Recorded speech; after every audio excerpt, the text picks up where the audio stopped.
Welcome back to The Explainer.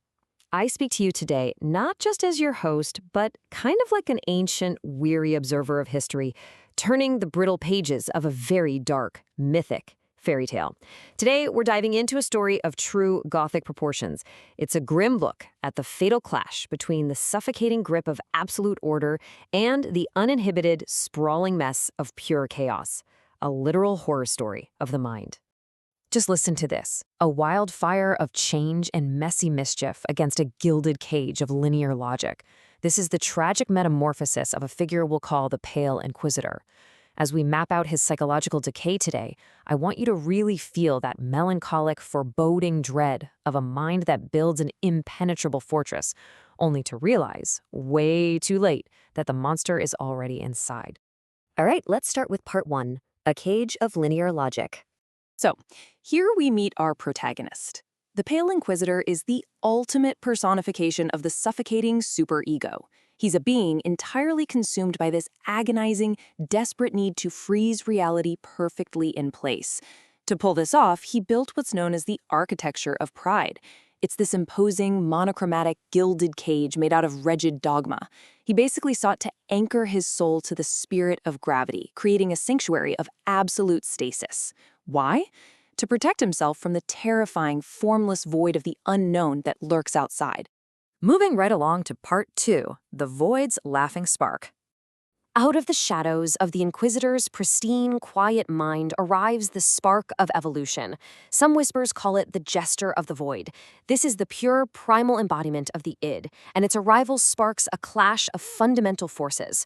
On one side, you have the Inquisitor's spirit of gravity, this terrified, suffocating obsession with stasis and weight. And on the exact opposite side, the Jester's joyful wisdom. While the Inquisitor is frantically building rigid walls to hold up the sky, the Jester, he just dances, completely uninhibited, balancing effortlessly on a shifting, chaotic reality. Now, to the Pale Inquisitor, this dance wasn't beautiful or liberating. It was an absolute abomination. Looking upon this unbinding agent of chaos, the Inquisitor felt a creeping, profound terror. He practically spat these words at the void. A verdant absurdity, a messy mischief. Because to a creature constructed of pure linear logic, the overgrown, untamed nature of the id is the most monstrous threat imaginable. Which brings us to part 3, cracks in the pride. The thing is, you really cannot cage a wildfire. The Inquisitor's perfectly rigid world violently collides with the Jester's moving foundation, right within the geometric web of the cosmic lever. And the Jester doesn't attack with armies or logic, he attacks with madness.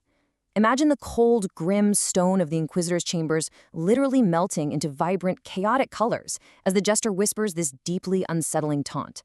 Welcome to my surreal playhouse of unpredictable whim.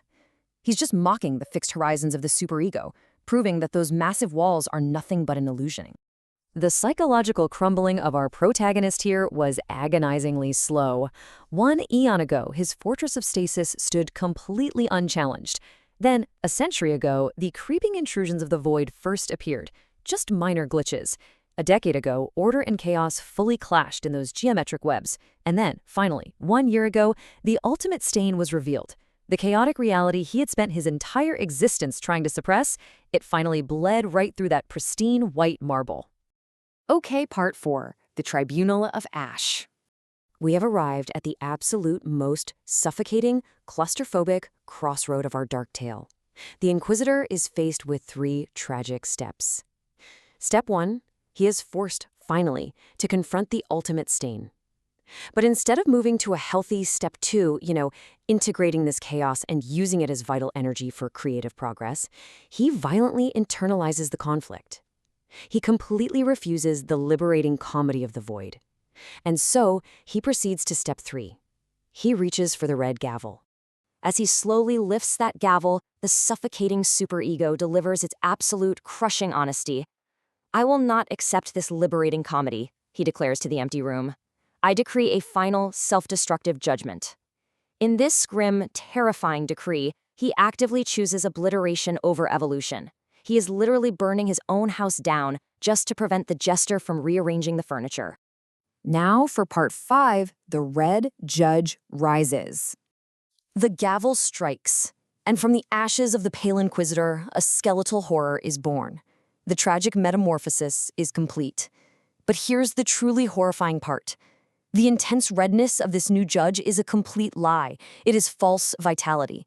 It's actually a suffocating dark masquerading as creative energy. It's a total, tragic inversion of the jester's true verdant force. The judge might look bloody and vibrant on the outside, but inside he is nothing but a hollow, echoing decay. The fatal flaw of absolute rigidity is now fully exposed for us to see. The jester, that spark of evolution, thrives because he is constantly rewriting history. He adapts, he flows, and so he lives. The red judge, on the other hand, is trapped in a story of stasis.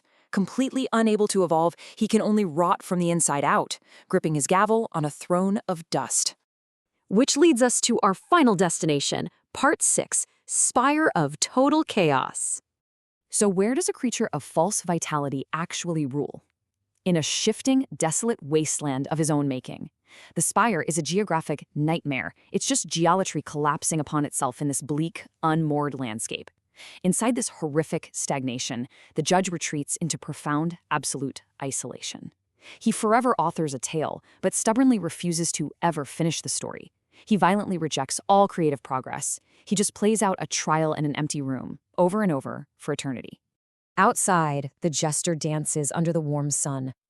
But inside the spire, the red judge just sits and waits and judges. The air grows incredibly thin. The shadows stretch long until it eventually, inevitably, runs out of light.